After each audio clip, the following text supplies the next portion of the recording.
ба ҳамроҳони азиз, ҳозир мо бахши ҳамон дигаре аз модули тарозу буд ва ҳозир мо мехоҳем бо шабакаи 232 RS-232 бо истифода аз HMI Kinko бо ҳамин модул иртибот барқарор кунем ва вазна дохили он хонем.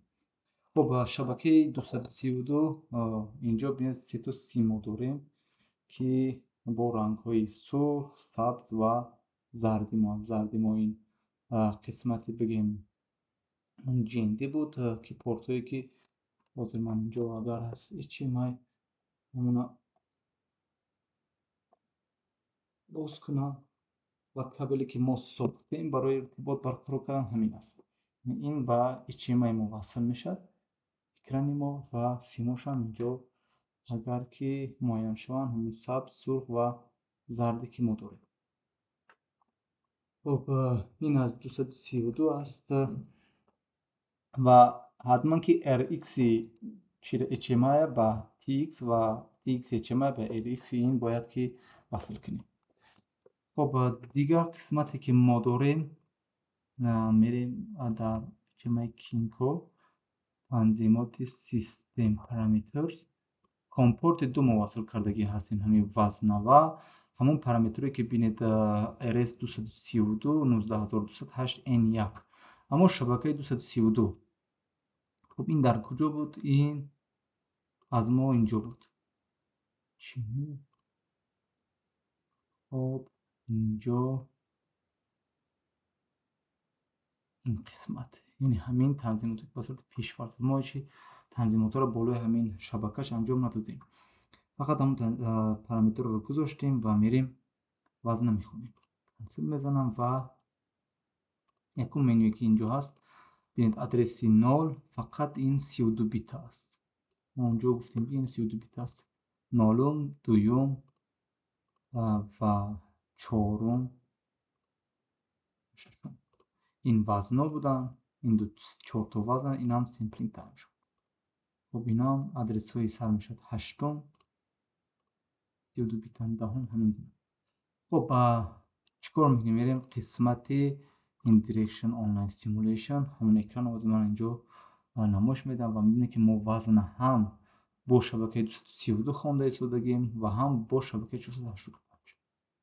یعنی الکی این مدل ما با HMI وصل است. خب این HMI ماست کم طول کشید. خب اینجا وزن ببینید همون وزنی که ما داشتیم. حاضر من ترازو را این اگر تا اینجا تا این بردم و اینم اینجا از من.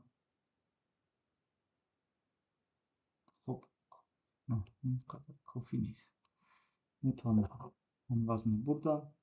ببینید وزن اینجا از من صفر شد. درست من با این HMI که دارم با شبکه 232 با این مدل وصل است، اما این نرم افزار مودبس پولی من با شبکه 485. شما میتونید وزنم اینجا ببینید. یعنی من همزمان با شبکه RS 485 و 232 با این مدل ارتباط برقرار کرده هستم. خب من وزنم میگذارم.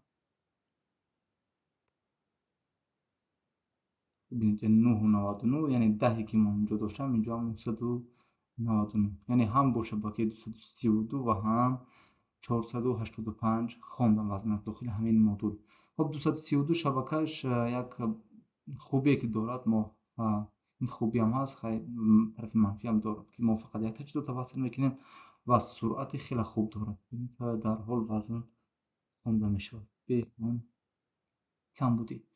سیوم بزرگ یک بار وزن سیوم کانال خودمون بینیم 38 است اینجا. این فقط کالیبریشنش اشتباه بود. من اینجا در بالای اینا وصل هست. خب گرفتیم وزن خوب خوانده است. این سیمپلینگ تایم که اینجا بود، سیمپلینگ تایمی همین وزن ماست.